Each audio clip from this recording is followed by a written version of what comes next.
Božič je največji družinski krščanski praznik. Bistvo Božiča je praznovanje rojstva Jezusa Kristusa. 25. december je za datum Gospodovega rojstva določil papež Julij I., ki je papeževal v 4. stoletju. V cerkvi so za ta dan že zgodaj upeljali navado trikratnega obhajanja maše, ob polnoči, ob zori in podnevi. Na predvečer Božiča bodo tako tudi danes po slovenskih cerkvah potekale polnočnice in bogoslužja.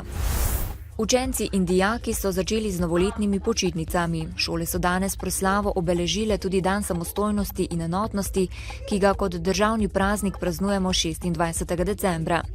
Sicer pa bo za več kot 240.000 osnovnošolcev in dijakov teden počitnic priložnost za preživljanje več časa v družinskem krogu. K pouku se bodo znova vrnili v četrtek, 2. januarja. Praznike zaznamujemo tudi z ognjemeti in poki petard. Opozorilo k previdni uporabi pirotehničnih sredstev zato ne sme biti odveč. Zakon določa, da lahko petarde uporabljamo le med 26. decembrom in 2. januarjem. V Mariborskem univerzitetnem kliničnem centru opažajo, da opozorila zaležejo. Vsako leto obravnavajo čedalje manj poškodb. Lani so tako na oddelku za plastično kirurgijo imeli 2 poškodbi zaradi neustrezne uporabe eksplozivnih sredstev. Na udaru je seveda najbolj površina telesa, od tega so prve roke, obraz. Na rokah prihaja do poškodb, do različnih stopenj poškodb, to od manjših prask, opeklin, potem so tukaj raztrganine kože in močnejše eksplozivne naprave pa seveda povzročajo tudi te težje poškodbe, ki puščajo tudi trajne posledice.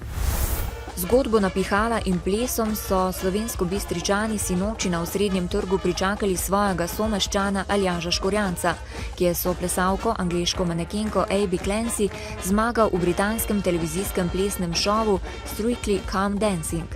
Aljaž sicer pleše že od svojega 5. leta, v tem času pa osvojil 19 naslovov državnega prvaka, 5. mesto na Evropskem mladinskem prvenstvu in 6. mesto na Svetovnem mladinskem prvenstvu. Z dolgoletno soplesalko Valerijo Rahle sta se skupno sicer udeležila kar 341 tekem doma in po svetu. Zmago na televizijskem plesnem šovu je Slovensko-Bistričan postal eden najbolj prepoznanih in zaželenih plesalcev na britanskem otočju.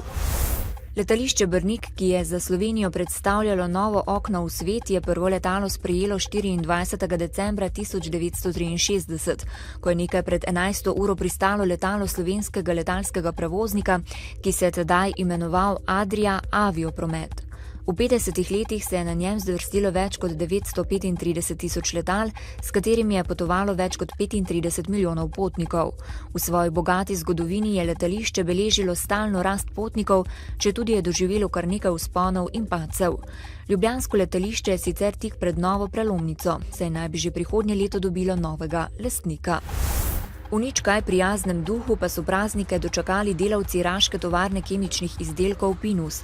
Ker ponovno niso dobili plač, so danes med 7. in 10. uro dopoldne opozorilno stavkali. Kot jim je obljubilo vodstvo, bodo del novembrske plače prejeli 30. decembra, preostanek pa v 2. tednu januarja. Prezadolženi Pinus se je v likvidnostnih težavah znašel pred 4 meseci, ko z bankami ni uspel doseči dogovora o odplačilu skoraj 32 milijonov evrov visokih dolgov.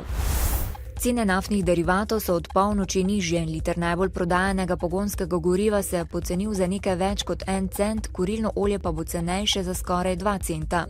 Cene naftnih derivatov leto 2013 končujejo na nekaj nižjih ravneh, kot so ga začele. Liter 95-oktanskega bencina je namreč 1. januarja za dobrih 5 centov dražji, kot bo v prehodu v leto 2014. Jutri bo oblačno, sprva na vzhodu še delno jasno. Padavine se bodo v zahodni Sloveniji krepile in se širile tudi nad osrednje kraje. Do četrtka zjutraj bodo padavine zajele vso državo. V četrtek bo oblačno in deževno. Nejasne ženje se bo popoldne v severni Sloveniji spustila do okoli 800 metrov nad morjem. V petek zjutraj bodo padavine povsod ponehale, čez dan se bo predvsem na zahodu delno zjasnilo.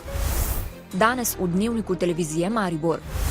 Kako so božične praznike praznovali na Koč? Kaj pomenijo jaslice in božična drevesa? Z ekipo smo obiskali ustvarjalne delavnice Varstveno-delovnega centra Polž. Starostnike so tudi letos navdušili božički, ki so na obisk prišli kar s strehe njihovega doma. Novice s Štajerske, Pomurja in Koroške ob 18.